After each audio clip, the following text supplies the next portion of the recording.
education, let me go back to the infrastructure part of it. I don't know, I'm a PTA Kapropita Girls, and as much as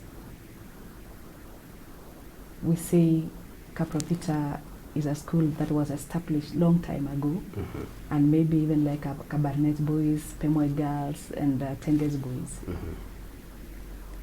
The demand for such schools is actually very high, and I can tell you, and even from experience, such schools are very congested,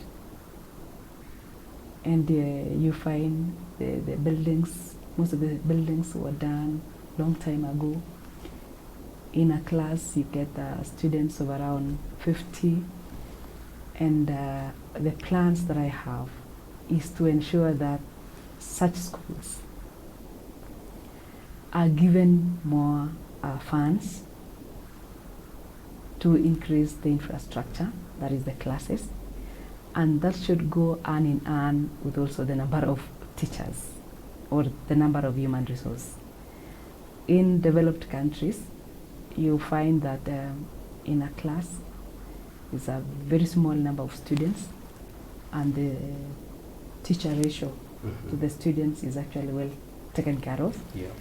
And you see, the capacity for each student is actually different. All children are not the same.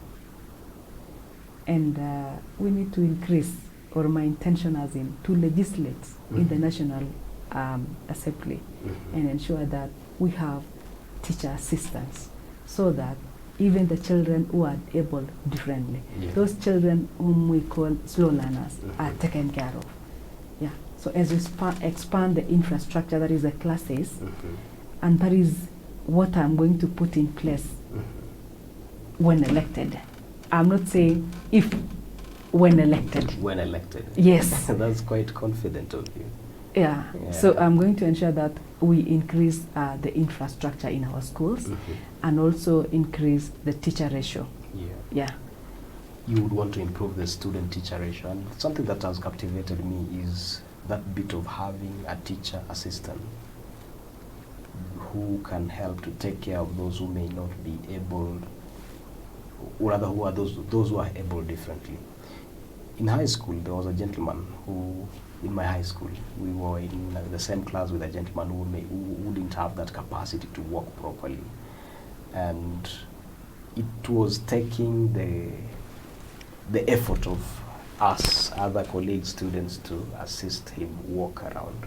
And I think that could be a good idea, because everybody could be admitted to a given school, and not each one of the students would finish their schooling while in the same state they joined the school. And I believe that would be a very brilliant thing to look at. I've stayed in Kabarnet for some time, and sometimes we have lengthy blackouts. Sometimes we have, or rather, some places may not also be connected with power. When we are doing such shows, we are forced to do them in Kabarnet itself, unlike other places where you can go and do a show on location. What plans do you have on connectivity? Because the rural electrification is something that is anchored within the office of the MP, and much of the allocation is under the watch through rural electrification, but you realize, you see most of the MPs are this, and they lack the basic need, that is power. They lack water, they lack electricity, and you kind of wonder what kind of a life we are living in this 21st century. There's a school in Kabarnet ward that is like inaitwa Kakwane. The electricity poles are just hanging along the road. Like, so once elected, I'll ensure that all schools are connected with electricity and water. And did you say within the first 6 months? Yeah, I've said within the first 6 months. That is for water? That is for water. And even for electricity, it should happen. For every school. Yes, because there are schools which have not, they have been connected, and there are these others which have not been connected. Then I'll focus on the schools which don't have electricity or don't have water. Yeah. 6 months and you will have electricity connected to your nearest school or the school that is within your village. How about that?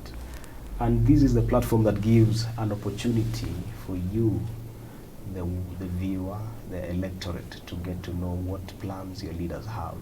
And for Baringo Central,